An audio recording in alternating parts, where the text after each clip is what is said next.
you don't criticize what you don't know. Over time, Benjamin Bol Mel was not in the political equation. Mm-hmm. He was in the entrepreneur sector Mm-hmm. where he was delving in businesses that are not of public interest Mm-hmm. in that manner. So, whatever thing that he has done right or wrong, we cannot hold him accountable. Mm. But now he is a vice president of the country. We will see what he will do in the next 100 days. And he has already streamlined what he is going to do. We'll come there. And we cannot criticize what has not happened. That is going to be premature, and it is also perpetuation of hatred. But we are not here to hate, and we are not here also to pamper. We are here to state realities about our country. Again, there's been rumors in the air that the current VP does not socialize with people or even his community members. Well, those are things that have been said about him. Yes. Uh, to me, I don't believe in rumors. Before, Benjamin Bolmel was leading his own personal life, Mm. and you cannot force somebody to just appear in the public when he has no public responsibility. Why must we judge him? We should wait and see if he will disappear as a public figure of high caliber as vice president Yeah. or not. That's Yeah. the time, as I said at the onset, that we will only account him when he has started the job. Correct. We cannot account you before you start the job. That one will be preemptive, it will be speculative and offensive at the personal level. You hold your leader responsible for failing to do what he has said. Do you agree that with the notion that the civil servants are saying that they are working on voluntary? Well, civil servants are not working voluntarily. That is why they are called civil servants. They have been recruited through the public service ministry, and each of them has a file and an appointment. Delay of the salaries or absence of the salaries does not necessarily imply voluntarily work, because the salaries can be backdated. And that is why we are talking about the salary arrears for the last 1 year. So if they are paid, will they still call themselves volunteer? If you were receiving salaries and you have your contract not terminated, you're not a volunteer. That contract is still binding legally. And if the country is regained its financial muscles, you can reclaim them, even through courts, and you can easily achieve the goal.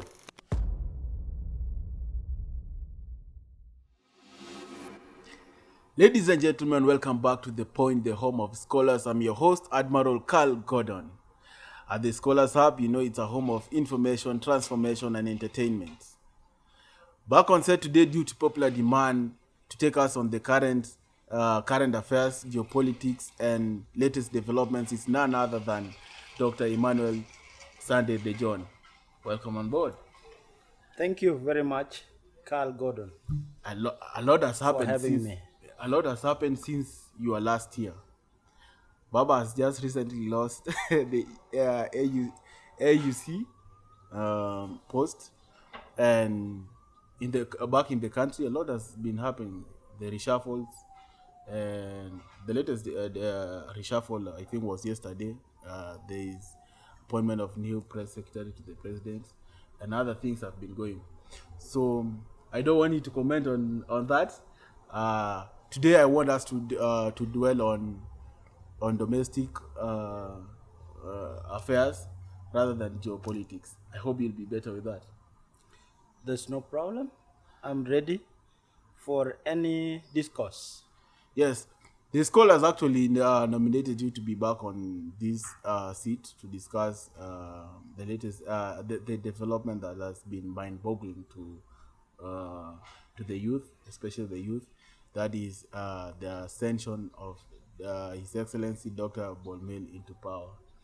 Uh, as a politician, and okay, as a Red Army, what do you call it, comrade before. Do you, by any chance, have any interaction with Dr. Bolmel? Do you know him at personal level or any of his achievements? Uh, Thank you very much. At the outset, I can first pass my warm regards to the audience of The Point. And to delve into the questions that you have asked me, I can say no and yes. The two are valid answers. No, at the knowledge of person, at personal level. I have not interacted with Dr. Benjamin Bol Mel, the current Vice President of the Republic of South Sudan. But there was an encounter. We once traveled together. I was in Irol, and they went there with two of my elder brothers.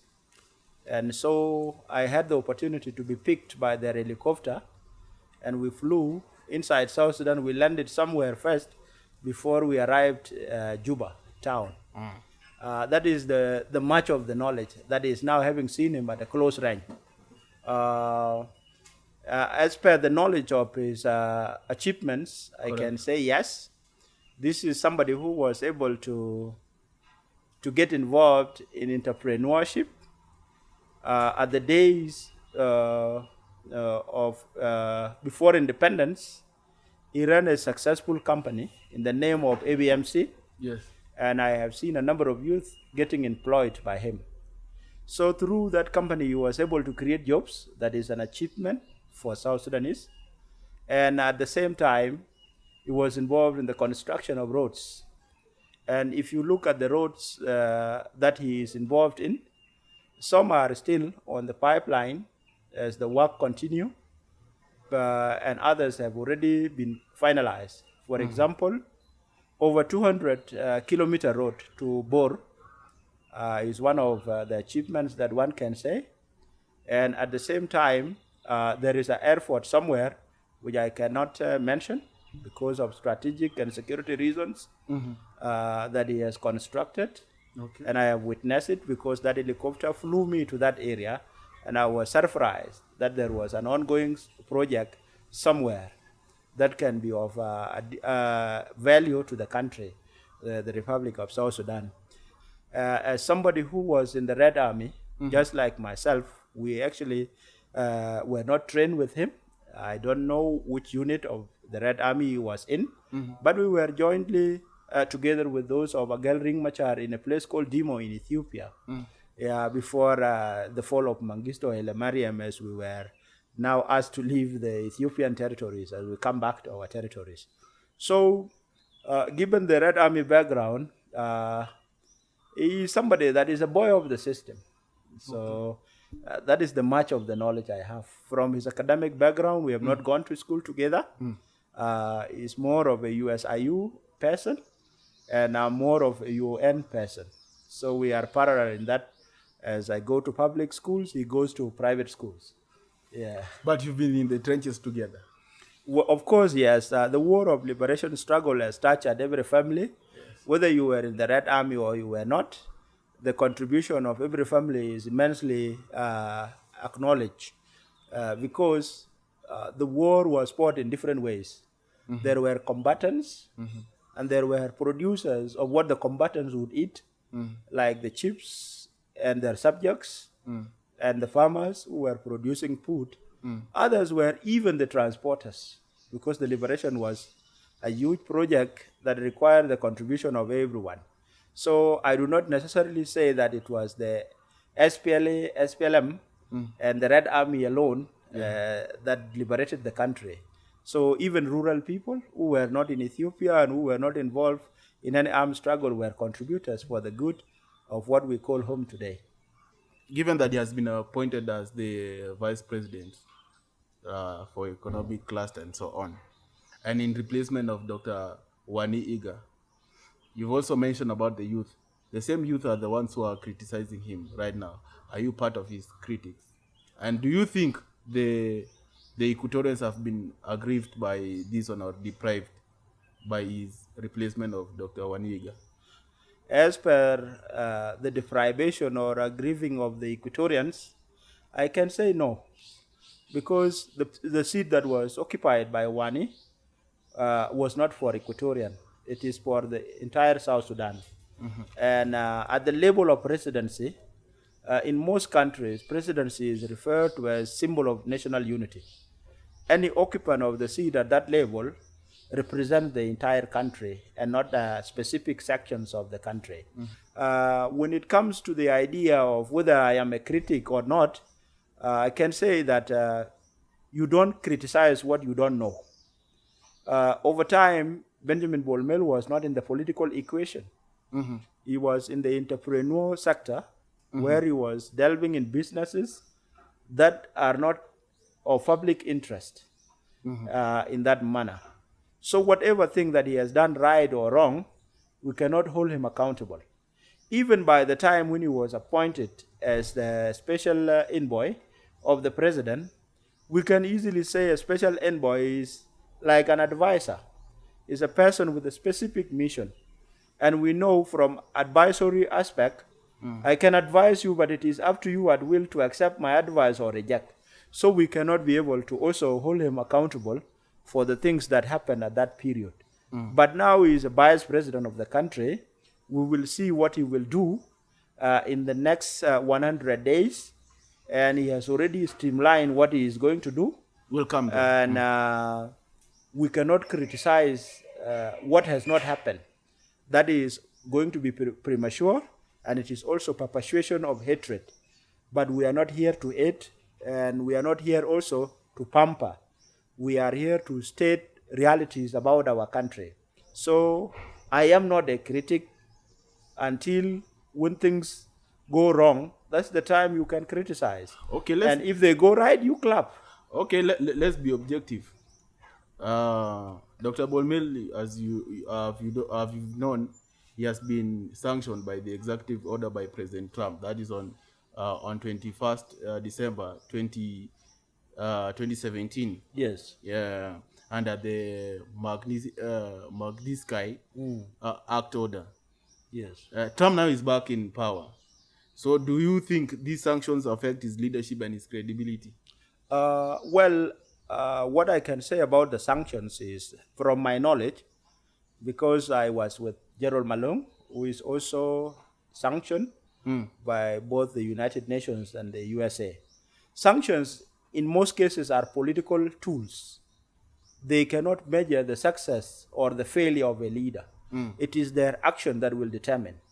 So if sanctions were to deter leaders from achievements, Africa would have not grown to the stage it is in today, because majority of African leaders who are founders have been involved in one way or another on the sanctions of the United Nations and other entities like America and Canada, plus the European countries like the UK. The leaders that I should name, we have plenty, including the likes of Zimbabwean president, the late Robert Mugabe, among many others. They were affected by the sanctions. But the sanctions have not stopped them from developing their nations to a certain extent. So I do not see these sanctions as a big matter, because they are always political tools meant to pressurize somebody. But if you are ready to serve your country, those ones don't matter. And I don't believe that the responsibilities of Dr. Benjamin will be affected by the sanctions. They will only be affected by maybe his refusal to execute them according to his plans. Okay, just like I've said, is according to the policies, yeah, Dr. Benjamin has pledged to clear the salary arrears for civil servants and security forces.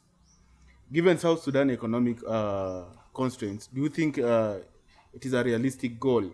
And how can he ensure that it happens without compromising other sectors? Look at it critically. I am not speaking for Dr. Benjamin, but anybody who expresses a point has a mechanism of executing that point. If I were to be in that position, there are ways that salaries arrears can happen. One, salaries arrears are a necessity. They are not just financial decisions. They are critical in the sense that if done well, they can actually bring back the public trust in the government institution. And to do this, there are just simple mechanisms that need keenness from the leaders involved, like Dr. Benjamin. One way is that they can cut down the government expenditures and prioritize the chapter 1, the salaries. And they can also improve the mechanisms that lead to the accruement of the resources, funds basically, like the taxation policies. If they improve the taxation, not necessarily by increasing the taxes, but by ensuring the efficiency of the collections, and also by removing what we refer to as custom leaks. Custom leaks means those that are involved in custom departments should streamline their work in such a way that they don't create omissions, they don't allow the corruption, so that the officials in charge can take away the funds instead of putting it to the government coffers. That is the element of corruption in that aspect. And also, they can improve the financial pool by basically doing international negotiations in a right manner. So they can be able to source resources from that aspect. And therefore, salaries can easily be prioritized and they can be achievable. That is within reach in South Sudan, because South Sudan is not a pauper nation. It is a country endowed with resources. And somebody like Dr. Benjamin has a background in business. He might be knowing what we don't know. Yes, and do you agree that with the notion that the civil servants are saying that they are working on voluntary? And, and if so, what ways do you think like Dr. Benjamin Bol Mel can enhance financial discipline within the government to ensure that those delays and the complaints does not become a recurring issue? Well, for the purpose of recurrence, first of all, after accruing the resources, and when you have a full enough that it can cater for the needs of the civil servants of the country, you can do what they call automation of the payroll. The payroll should be automated, and at the same time, they can be able to communicate effectively on the calendar of the salaries itself, so that somebody who is a civil servant, yourself or others, can be able to plan ahead of time. And at the same time, they can be able to regularize this by trying to make public the expenditure and the continuous audit of whatever that has been spent in that aspect. So these can make them understand that the payrolls have ghost names that should be easily removed, or there are loopholes that have been created by those that are in charge of sectors. For example, the military sector has been one of the sectors that has been involved in duplication of names. And even the generals that are in charge of the army, for example, the chief of the army in the person of General Malong, and I had the privilege of having known him closely, and at the same time, General Uyai, they have all expressed that they did not know the parade of the army of the Republic of South Sudan, even when they were in charge. In that aspect, if it is automated, it would immediately involve some biodata that is associated with a specific personnel, and this will cut down the duplication. This way, the payroll would be clean, and the system will be able always to update itself. This is possible with the current technological advancement. How easy do you think that automation will happen due to the fact that South Sudan have not yet adapted to the e-services in several factors? Let's say 99% of the parastatals and government operations are not automated. It is an issue of policy. And you know, when a policy is developed, it is streamlined with timelines too, so that it can be executed within a certain time frame. I am not saying that these things will happen overnight. They require a time that is sufficient for their execution. And South Sudan is not in isolation. Dr. John Garang has mentioned many times that we will start where the well is. So us saying that South Sudan is backward in terms of technology is misplaced. It is an issue of upping up the sectoral coordination so that all the sectors can jointly work in fulfillment of these goals, because they are vital. If we cannot have accountability with finances, then the country will always regress, and that is the basis of complacency when we really know what to do.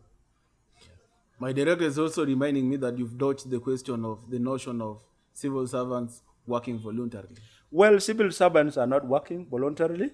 That is why they are called civil servants. They have been recruited through the public service ministry. And each of them has a file and an appointment. Delay of the salaries or absence of the salaries does not necessarily imply voluntarily work, because the salaries can be backdated. And that is why we are talking about the salary arrears for the last 1 year.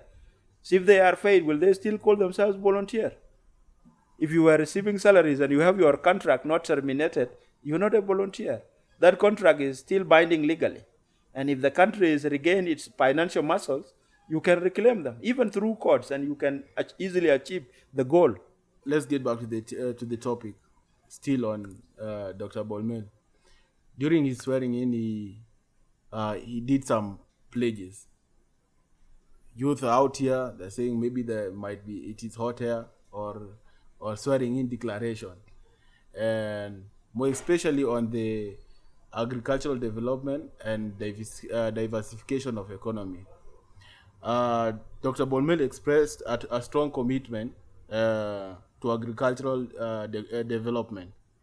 What specific policies or strategies should he implement to transform agriculture from subsistence farming, as what is going on in the country is subsistence farming, into a key driver of economic growth? I made a disclaimer a while ago that I'm not speaking for Dr. Benjamin, Yes. but I can only give my views on what he has said. Yeah. So the policies that could be developed in that way are this, based on my understanding. One, subsistence farming means farming for local consumption. Correct. So agriculture should first be mechanized. To mechanize means you bring the machinery that will be able to clear the farmland and also do the plantation. That one is of great necessity. And this mechanization must also involve the commercialization. It means people are going to cultivate on the understanding that the produce are going to the market to generate resources. So these agricultural produce, when they yield, they require storage. So funds should be enough to get involved in the land policy, and at the same time mechanization aspect, and then now it also require infrastructure, like the roads, because the stores have to supply the markets that are targeted.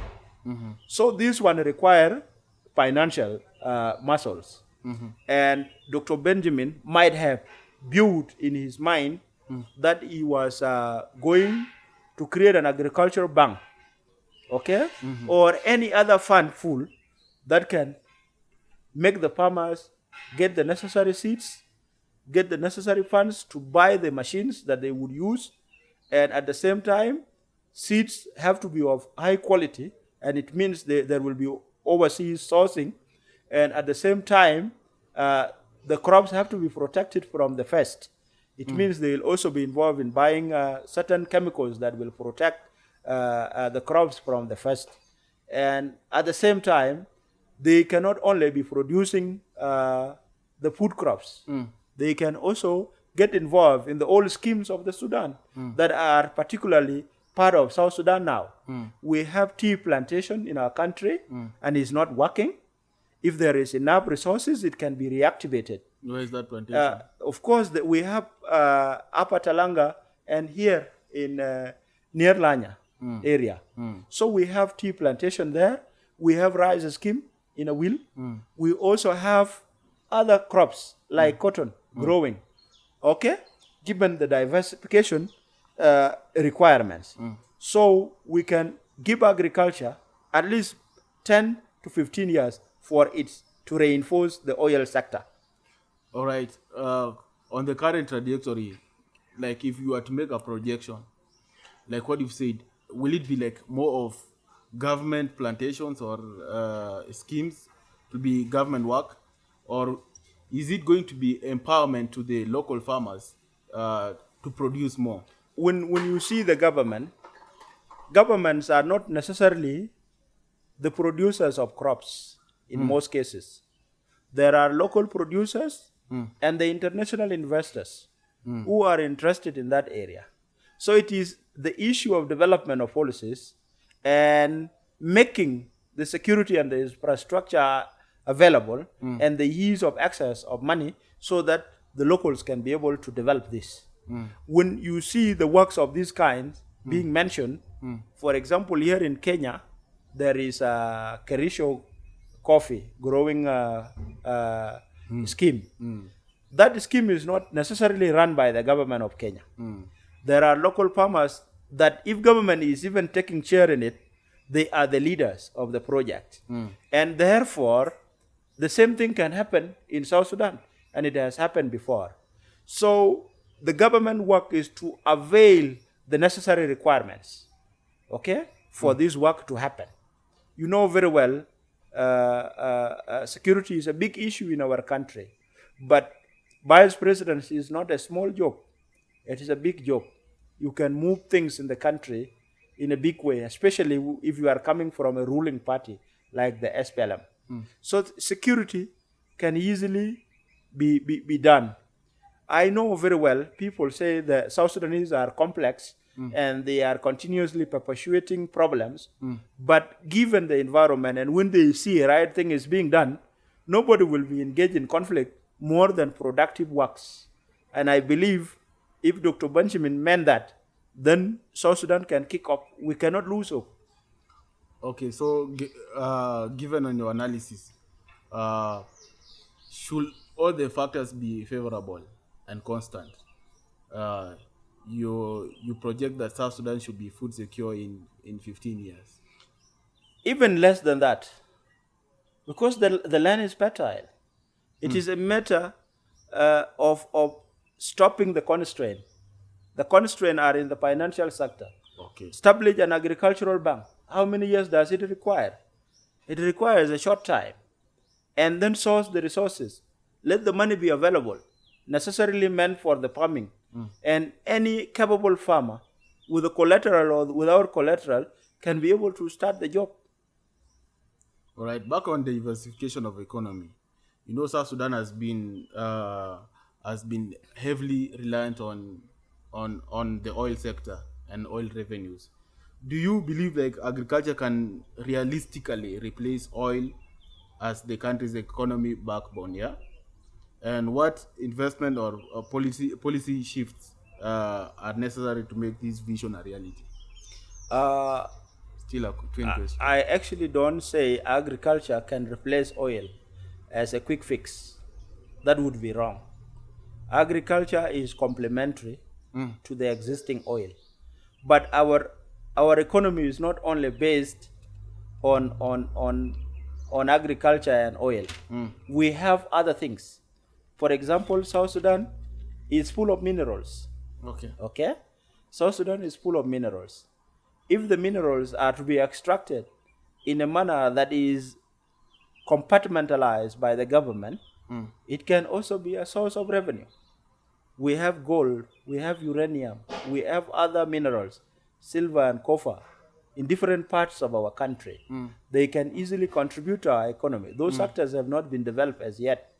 Although I hear there are individuals that extract them and benefit individually and not as collective nation.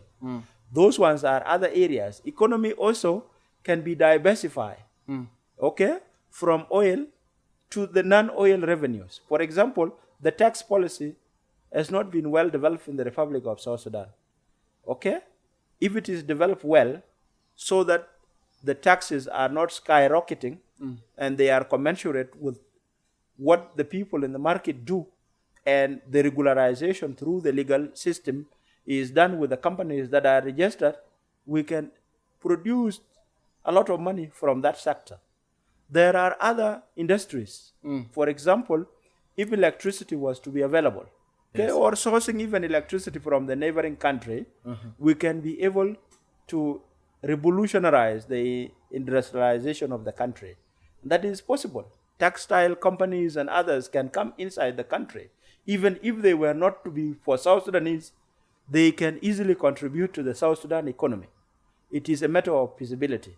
We also have the plain lands of our country that are the hubs of tourism, including other areas like Buma and our territories down in lakes.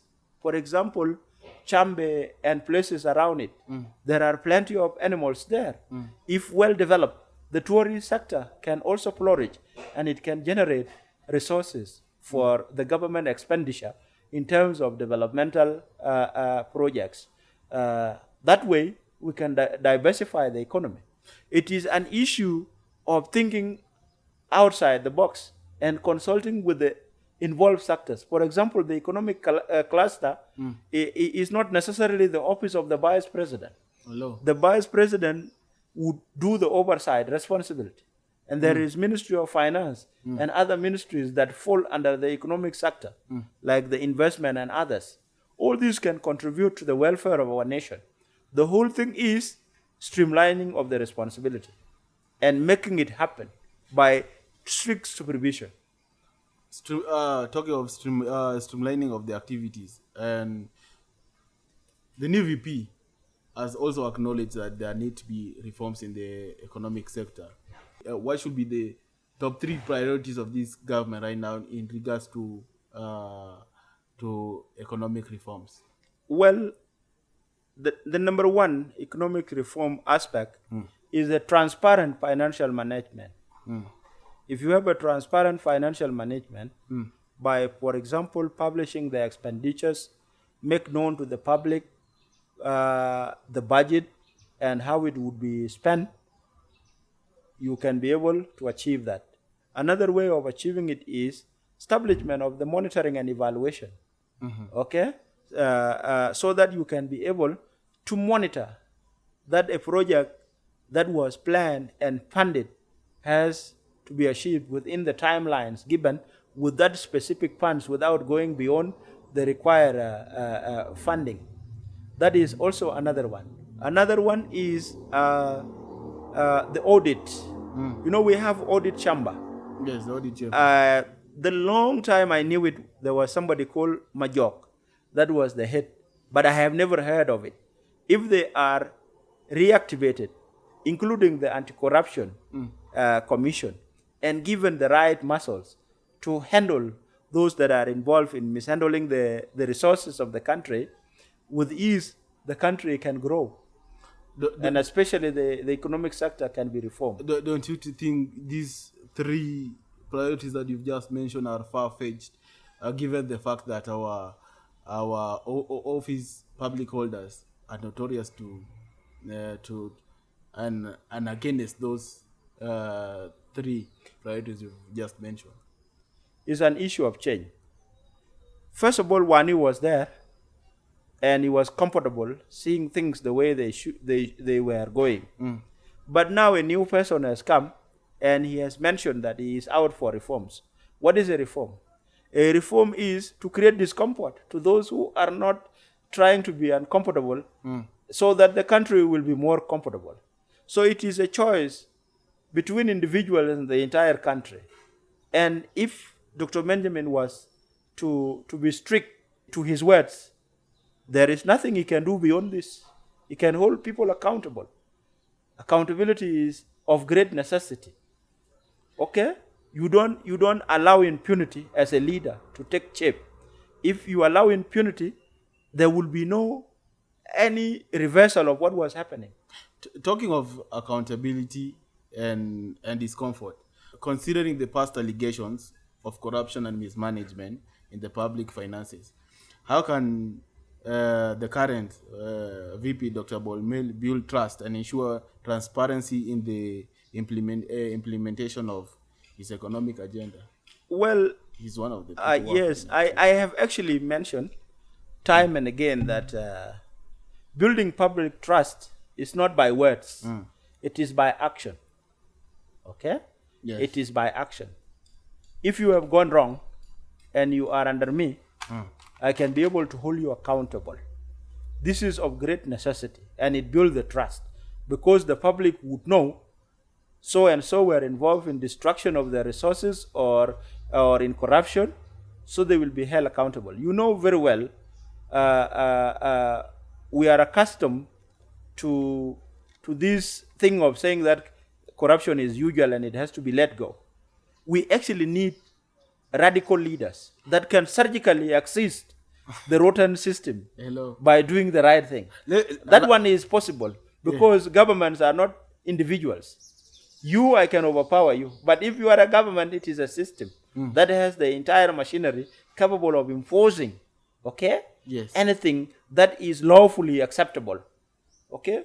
We don't say here we should go against the law, but legislations that are strictly Yes. in protection of the resources of the nation have to be established. And we have the house that does that job. It's a matter of you moving the point and make it happen. Perfect. Because some critics argue that the South Sudan economic problems stem not from lack of policies, but weak implementation, as Yes. you've just stated, and accountability. Yes. How can the new VP, again, it falls under his, because it was under his declaration, ensure that the initiatives do not suffer the same fate as the previous economic reforms? New If you are phase, new ideas, new strategies. And a strategy is actually a long term. Would it Okay. not be music as usual? It depends now with the personality and the existing legislation and the implementer. There is no strategy that can succeed without implementation mechanism. Implementation mechanism has to strictly okay, be followed. That way a strategy can reach its objective. Therefore, I assume, okay, that by uttering his word, Dr. Benjamin meant it, and he is going to follow it by letter and the spirit. That way he can be able to rescue the country. This is a rescue mission. And we are happy for one reason. He has energy to do this. Okay? Unless otherwise, we assume until now that he will do it. Yes. Rescue mission it is. So what role should the international partners and financial institutions play in supporting his economic vision and secure their trust and their trust and investment? Well, international partners, every country needs them. And every country has partners. These partners, they usually have interest in ensuring that the projects that they have been called to participate in are rightly done. And so the international partners should strictly put our government to task that whatever project they can do has to be within the limits that have been prescribed by the policy itself. You have clearly analyzed the Bol Mel policies and their potential impacts. Let me throw a wild goose. If given an opportunity to work with the current VP, let's say as his chief of staff, if you will humbly accept it, or his press secretary, that is swallowing the humble pie and resigning from your party as the chairman of South Progressive. How will you contribute to ensuring that his economic vision is well understood and successfully implemented, if given the chance? Well, I have not been given the chance. And, That's why I'm throwing a wild goose. yes, and I'm not in that sector yet. But conventionally, what one can do is one to develop proper communication channels because the public need updates from the top leadership on regular basis. Yes. Number two is to establish strong schedules for the implementation process. That is necessarily the follow-up aspect. Yes. Thirdly is to make a reflective contribution to the public by hearing their opinion and use them as the tools of evaluation. In that aspect, one can be able to effectively contribute to the policies that have been laid down. We can agree that the new VP right now, with his strong acclamations, that he needs a strong, credible public figure or image to inspire confidence among investors, civil servants, and citizens. You, as a communications strategist, how will you craft his messaging and ensure maximum public and stakeholder engagement? If again, Well, given the still chance, I am not one. I'm still throwing Yeah. a wild goose. Still I'm not one. He needs a strong public But image.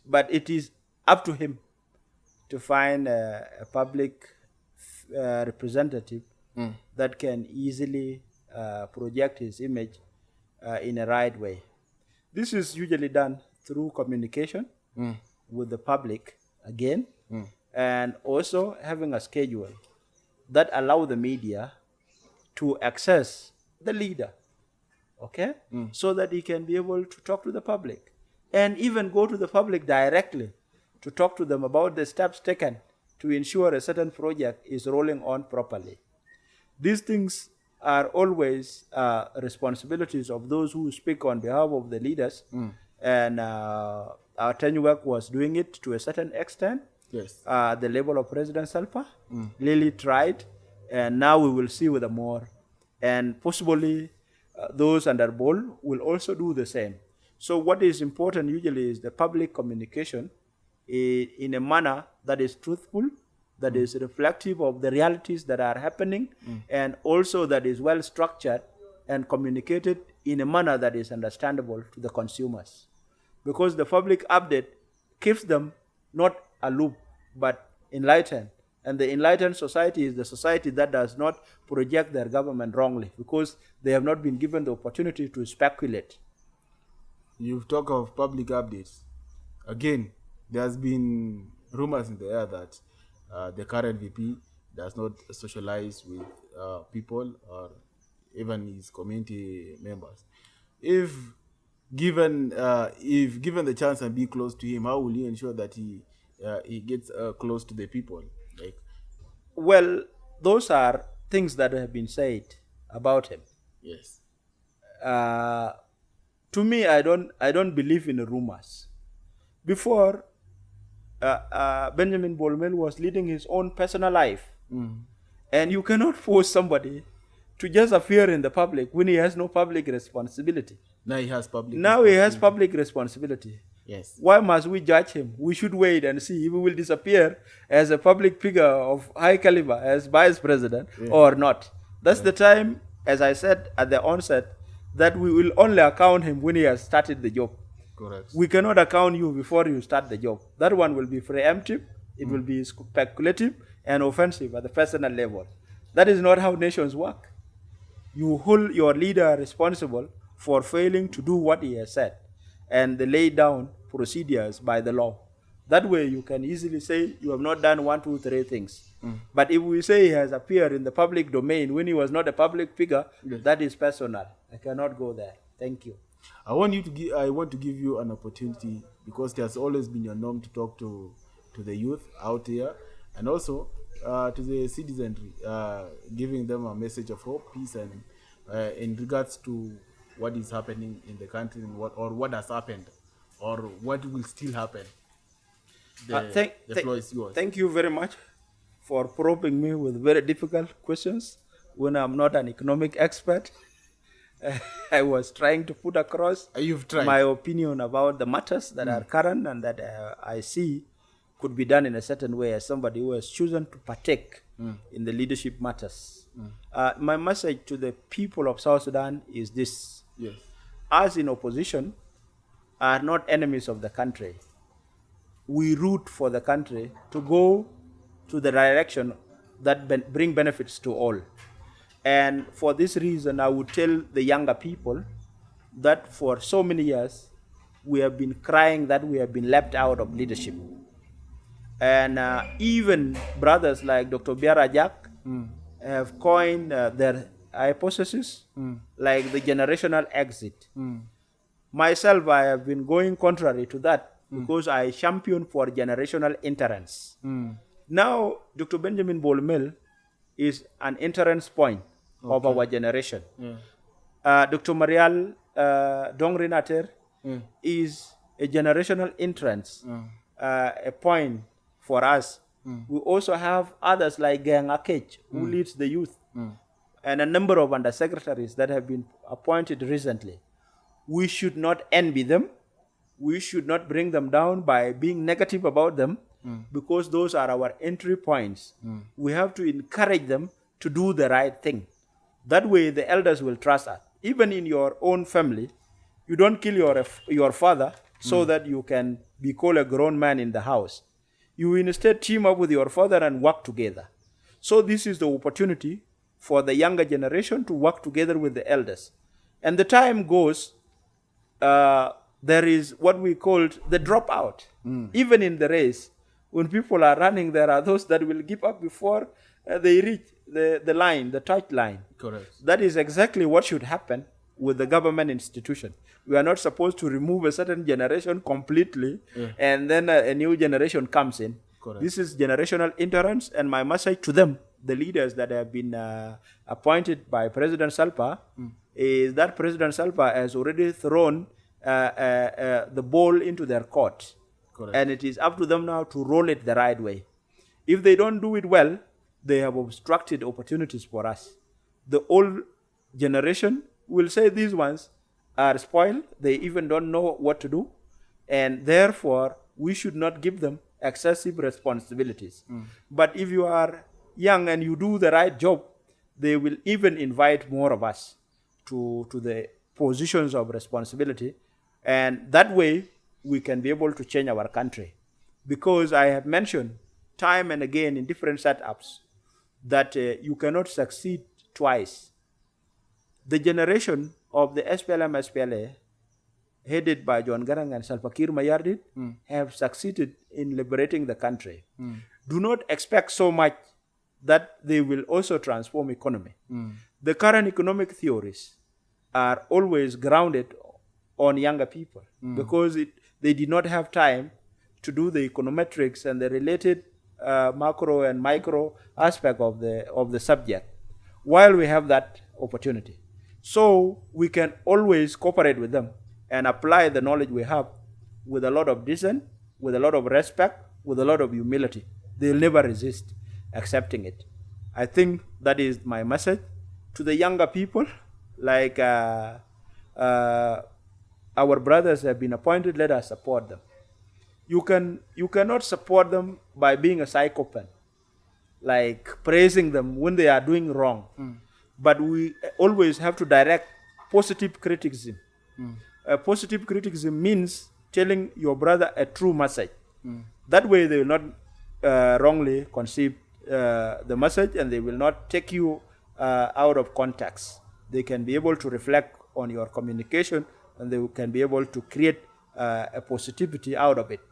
Another thing is negative social media engagements, like going to the personalities of people, sometimes elders, sometimes young people, is actually mundane. It is not a starting point. It does not contribute to the welfare of the society.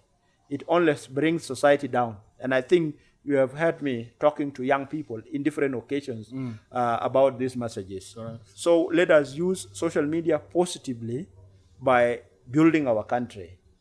Right messages are always reflective of the realities, and nobody can reject them. As you've known, this has been Scholars Hub, and I hope, like Dr. Sunday De John, I can say he has done justice to this segment today, and I hope it has been a learning curve to all of you scholars, and for he has given us a takeaway to go with, that is generational entrance. And also, as scholars, I want you to give us on the comment section below, like your thoughts on how we can diversify our economy well without compromising other sectors.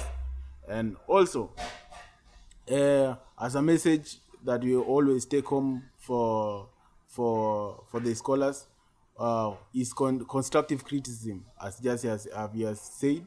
And give us your thoughts. And until next time, I've been your host, Admiral Carl Gordon. Doctor, thank you. You have been a good panelist today. Thank you. Analyst as well. and also a scholar who has given us his contribution on the show. Thank you. Thank you very much for having me. Ciao.